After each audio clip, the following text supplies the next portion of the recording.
শপথ নেবার পর মুক্তিযুদ্ধের এবং ভাষা আন্দোলনের শহীদদের শ্রদ্ধা জানিয়ে যাত্রা শুরু করল অন্তর্বর্তীকালীন সরকার। বৃষ্টি উপেক্ষা করে জাতীয় স্মৃতিসৌধ ও শহীদ মিনারে শ্রদ্ধা জানান প্রধান উপদেষ্টা ডক্টর মোহাম্মদ ইউনূস।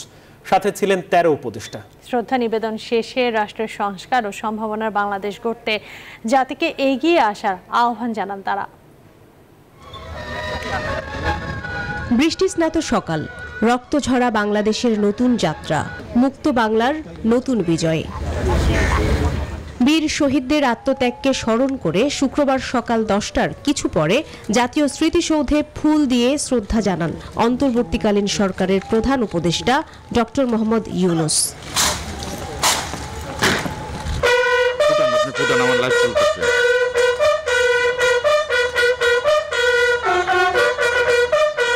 শ্রদ্ধা নিবেদনের ঠিক আগেই নামে ঝুম বৃষ্টি। এ যেন সবকিছু ধুয়ে মুছে নতুন গল্পের সূচনা। শুরুতেই শ্রদ্ধা নিবেদন করেন প্রধান উপদেষ্টা। এরপর অন্য 13 উপদেষ্টাকে সাথে নিয়ে আবারও শ্রদ্ধা নিবেদন। স্মৃতিসৌধ থেকে উপদেষ্টারা রওনা করেন কেন্দ্রীয় শহীদ মিনারের পথে। গুড়ি গুড়ি বৃষ্টির মধ্যে প্রথমে ডক্টর মোহাম্মদ ইউনূস অন্তর্বর্তীকালীন সরকারের প্রধান উপদেষ্টা হিসেবে ভাষা শহীদদের প্রতি শ্রদ্ধা জানান। এরপর 13 উপদেষ্টাকে সাথে নিয়ে শ্রদ্ধা জানান শহীদ বেদিতে।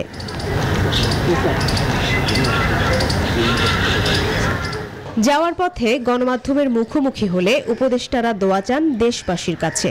বলেন, সবাইকে সাথে নিয়ে দেশ গড়ার কাজ শুরু করছেন শিগগিরই। সবাই দোয়া করবেন, এটা আমাদের একার কাজ না, সারা দেশবাসীর কাজ। এবং আমাদের তরুণ সমাজ আমাদের জন্য যে অপূর্ব সুযোগ এনে দিয়েছে দেশ গড়ার, এই সুযোগটা যেন আমরা কাজে লাগাতে পারি। তারুণ্য এবং অভিজ্ঞতার সংমিশ্রণে অন্তর্বর্তীকালীন সরকারটি গঠিত হয়েছে।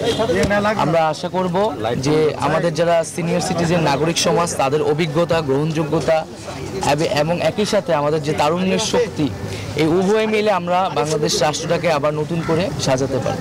সকলের থেকেই সহযোগিতাপূর্ণ মনোভাব এবং স্নেহ এবং শ্রদ্ধা সবই পাচ্ছি, এবং আমরা মনে করি এই সহযোগিতাপূর্ণ মনোভাব এই সরকার তার পূর্ণ মেয়াদ কালে আমরা পাবো।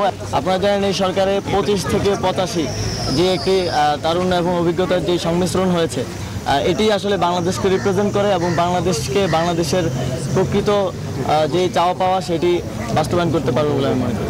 এরপর উপদেষ্টারা বৈঠক করতে চলে যান রাষ্ট্রীয় অতিথি ভবন যমুনায়।